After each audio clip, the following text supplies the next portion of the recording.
Like, subscribe, share করে দিবেন please. আমি তোমার মনের ভীষণ কাছে, লাইক, তবু কেন সাবস্ক্রাইব, শেয়ার করে দেখেও দিবেন দেখো প্লিজ। না তোমার কাছে যেসব রাখা লাইক দেবেন, আছে সাবস্ক্রাইব দেবেন, শেয়ার করে দিবেন। সেসব কথা কাউকে বলো না। তোমাকে ভালোবেসে যেতে চাই, তোমাকে আরো পাশে পেতে চাই, তোমাকে ভালোবেসে যেতে চাই, তোমাকে আরো কাছে পেতে চাই।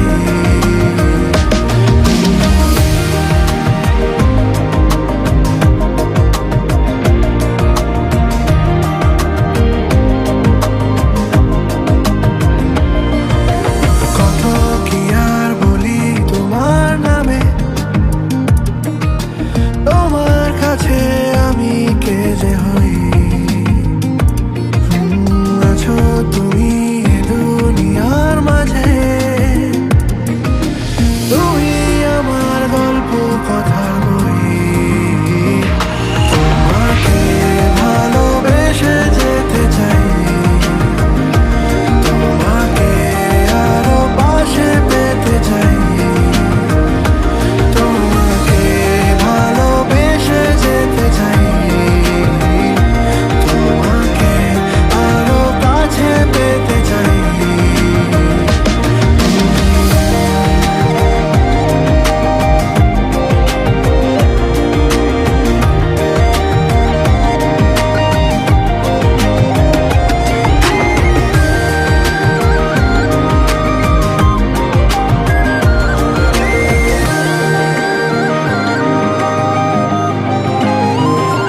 তবে বলুন আর আমি কে, কে তোমার?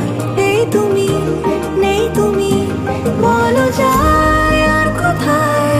মেঘলা দিন, একলা রাত, নামলো ঝড় কি হঠাৎ? বলো না এক কথায়, পাবো কোথায় তোমায়? তুমি চাইলে যে ঘর বানাতে, আমি জুড়বো রাতের তারাতে, তাতে সাজবে সব আমাদেরই হাতে তৈরি হওয়া দেহ।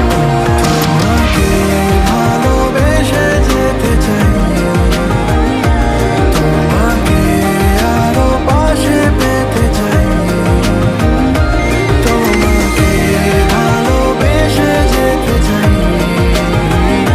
তোমাকে আরো কাছে পেতে চাই।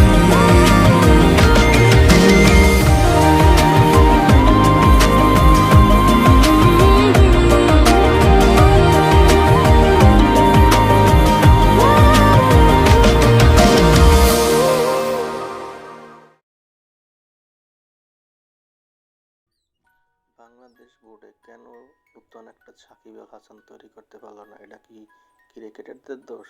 আসলে আমি তো মনে করি যে না, এটা বিসিবির দোষ। কেননা সাকিব আল হাসান একলাকেই শুধু খেলাইছে, আর কোনো নতুন কোনো অলরাউন্ডার বানায় নাই। একটা দলের নিম্নে 3-4টে অলরাউন্ডার থাকতে হয়, তার জন্যই তো ওই দলটা খুব পিছনে পিছিয়ে আছে। এর জন্যই তো এটা সামনে আগানো